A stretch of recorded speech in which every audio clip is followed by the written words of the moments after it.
अंधकार रूपी ज्ञान, अंधकार को हटा के ज्ञान दे दे, उसका नाम गुरु, यानी सदगुरु, सत्य को पाने वाला सदगुरु। उस शक्ति को कहते हैं गुरु।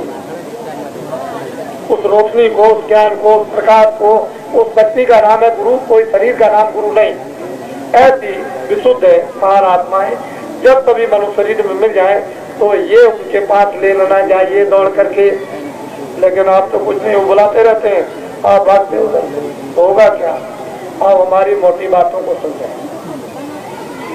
दुनिया के लोग मानने को तैयार नहीं। कलयुग में सतयुग आएगा, ठीक है। मैं आपको मनाने नहीं आया, मैं वो आदमी हूं कि आपको मनाता नहीं, लेकिन सुनाता हूं। इसलिए सुनाता हूं कि मेरी बातों को आप याद रखें।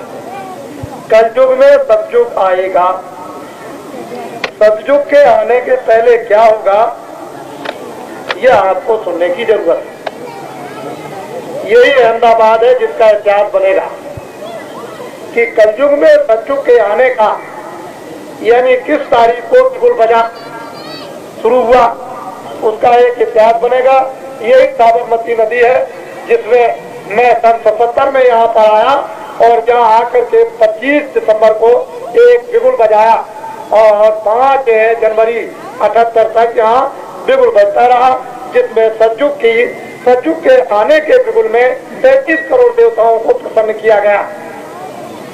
और उन्होंने ये कह दिया कि दुनिया में सतयुग के आने का बिगुल बजा दो। मेरा काम कोई यज्ञ करने का नहीं था, न मेरा काम अयोध्या में था, न मेरा काम अहमदाबाद में, न मेरा काम काशी में, लेकिन उन्होंने कहा कि ये काम आपके द्वारा होना चाहिए, कराना चाहता हूँ, ठीक क्यों मत, जो आप हुक्म दे हम कर देंगे, लेकिन मेरा ये काम नहीं। मैंने उनके हुक्म का पालन किया, जो अपने आदेश दिया उस आज्ञा को माना और आपके सामने एक ढंढोरा पीट दिया कि कलयुग में सतयुग आएगा। मुझे ये नहीं मालूम, मैं ये कुछ नहीं जानता कि जमीन से निकले कि आसमान से उतरे, कि इधर से आए कि उधर से आए, कि अग्नि से आए कि हवा से आए, ये मुझे कुछ नहीं। कलयुग में सतयुग आएगा। मैं तो बस ये काम मैं आपको सुनाने आया हूँ और ये चाहता हूँ कि आप लोग रामायण को याद करें कि जब जब होए धर्म की हानि, गीता को याद करें जब जब होए हिदाई धर्म, तब तब महान आत्माओं का प्रादुर्भाव। फकीर कहते हैं कि 14वीं सदी के अंत में बड़ा कोहराम मचेगा। उसके कई एक निशान उन्होंने बताए कि जब मस्जिदों से बुलंद आवाज निकलने लगे तो समझ लेना कि समय करीब आ रहा है। जब मस्जिदों से बुलंद आवाज ऊपर निकलने लगे तो समझ लेना कि समय जल्दी आ रहा है। इसको आप बड़े ध्यान के साथ में, फकीर ने कहा कि 14वीं सदी के अंत में बड़ा कोहराम कोलाहल मचेगा। उसी समय पर एक फकीर खुदा का पैगाम लेकर जमीन पर उतरेगा। अब ये मैं नहीं जानता हूँ कि माँ के घर से आएगा कि आसमान से उतर के आएगा, लेकिन जो आने का उसने रास्ता रखा है वो तो माँ के घर से ही रखा है, दूसरा आसमान से गिरने का नहीं रखा। उसको आप ध्यान में रखिए। तो जो फकीर ऊपर से आएगा तो क्या 2 बरस का होगा, 2 साल का होगा। समझ लीजिए कि जब वो खुदा का पैगाम भगवान का संदेश सुनाने लगेगा तो 2 बरस का होगा, और जब वो संदेश देने लगेगा तो हिंदुस्तान की सारी सड़कें खाली हो जाएंगी। कलयुग में सतयुग आएगा। मुझे ये बात, मैं आपसे मदद ये चाहता हूँ कि इस किराए के मकान का नाम तुलसीदास, एक छोटा सा आश्रम मथुरा में जहाँ कृष्ण भगवान का जन्म हुआ है। 2 परिचय। तीसरा परिचय, मैं जय गुरुदेव नाम का प्रचार सारे हिंदुस्तान में करता हूँ, मैं आपके सामने बैठा हुआ हूँ। दूसरा, कोई भी जय गुरुदेव नाम का प्रचार नहीं करता। मैं प्रचार करने वाला आपके सामने असली, नकली नहीं। उसको आप अच्छी तरह से जिधर भी जाएंगे आपको जय गुरुदेव नाम का प्रचार मिलेगा।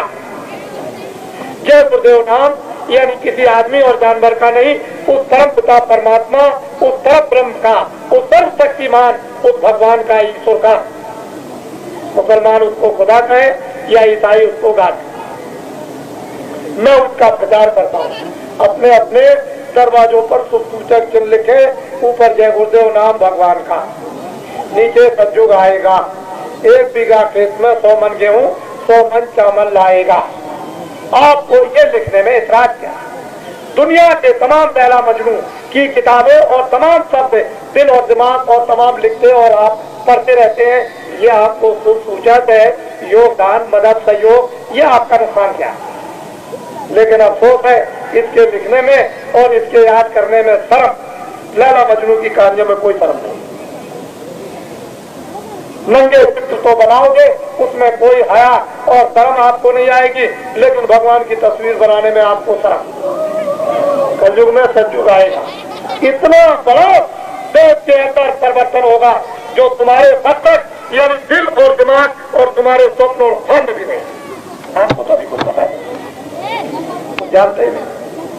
बाबा जी को समझते हो, ये तो पागल हो गए, इनको क्या है? लेकिन ये बाबा जी आपके सामने जिस मंच पर बैठकर खड़े होकर बोलेंगे, इनकी कोई बात इधर उधर होने वाली नहीं, इधर उधर होने का कोई नहीं। ये बात अलग हो सकती है कि आप मेरी बात को न समझ सकें, वो बात अलग है। उसके लिए आप कुछ निकट में, कुछ समीप में, कुछ पास में, कुछ आपको आना पड़ेगा तो बातें आपकी समझ में आ जाएंगी। लेकिन आप चाहोगे कि नहीं हम जरा सी 2 मिनट सुने और चले जाएं, तो अधूरी बात आपके सुनने में आएगी और अधूरी का परिणाम क्या होगा तो आपको मालूम होगा। इसलिए मैं और कुछ नहीं बताना चाहता हूँ।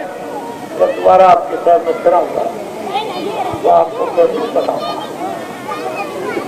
अभी तो मैंने आपको बता दिया कि काशी में काशी विश्वनाथ बम्बोले शंकर जी 11 दिन तक काशी छोड़कर सतयुग की स्वागत तैयारियों में गंगा रेती पर कश्मीर मैदान में 2 करोड़ से ऊपर नर नारियों के साथ रहे।